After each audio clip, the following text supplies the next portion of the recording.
Na cabine de votação, é vedado à eleitora ou ao eleitor portar aparelho de telefonia celular, máquinas fotográficas, filmadoras, equipamento de radiocomunicação ou qualquer instrumento que possa comprometer o sigilo do voto, ainda que desligados.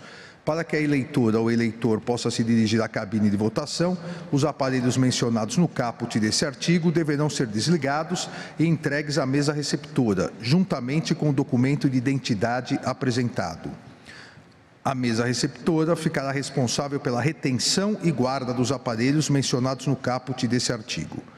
Concluída a votação, a mesa receptora restituirá à eleitora ou ao eleitor o documento de identidade apresentado e os aparelhos mencionados no caput.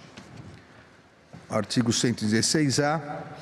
A mesa receptora indagará à eleitora e ao eleitor, antes de ingressar na cabine de votação, sobre o porte de aparelhos de telefonia celular, máquinas fotográficas, filmadoras, equipamentos de radiocomunicação ou qualquer instrumento que possa comprometer o sigilo do voto, a fim de que esses aparelhos lhes sejam entregues.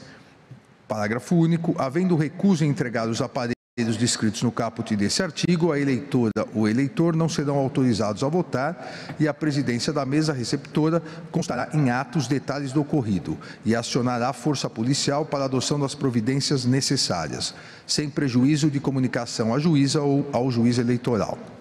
Artigo 116-B.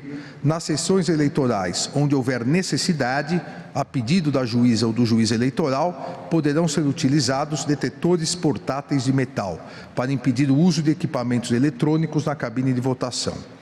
Os custos operacionais para a execução das medidas constantes no caput correrão por conta dos tribunais regionais eleitorais.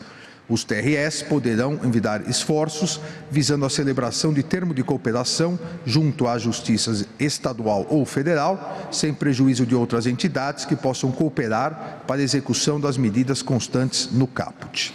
Essa parte relacionada aos aparelhos celulares e outros instrumentos. Agora, a parte relacionada à questão do porte de arma. A Força Armada se conservará a 100 metros da sessão eleitoral e não poderá aproximar-se do lugar da votação ou nele adentrar sem ordem judicial ou do presidente da mesa receptora.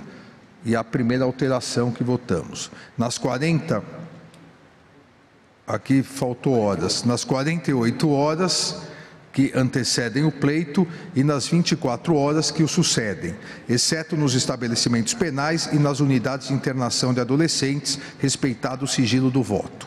Parágrafo 1º.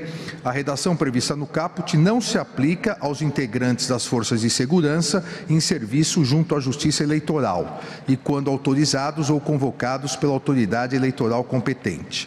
Parágrafo 2º. A previsão prevista no caput desse artigo aplica-se, inclusive, aos civis que carreguem armas, ainda que detentores de porte ou licença estatal. Parágrafo 3º. Aos agentes das Forças de Segurança Pública que se encontrem em atividade geral de policiamento no dia das eleições, fica permitido o porte de arma de fogo na sessão eleitoral no momento em que for votar, não se aplicando excepcionalmente a restrição prevista no caput. Parágrafo 4º.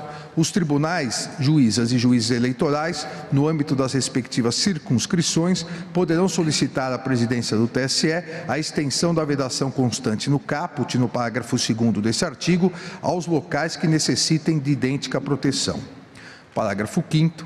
O Tribunal Superior Eleitoral, no exercício de seu poder regulamentar e de polícia, poderá empreender todas as providências necessárias para tornar efetivas essas vedações, mediante resolução ou portaria considerada a urgência. Parágrafo 6º. O descumprimento do caput desse artigo, o descumprimento do caput e parágrafo 2º desse artigo acarretará prisão em flagrante por porte ilegal de arma, sem prejuízo do crime eleitoral correspondente. Então, por unanimidade, aprovada as alterações da resolução, nos termos do voto do relator, com as sugestões da ministra Carmen Lúcia. Qual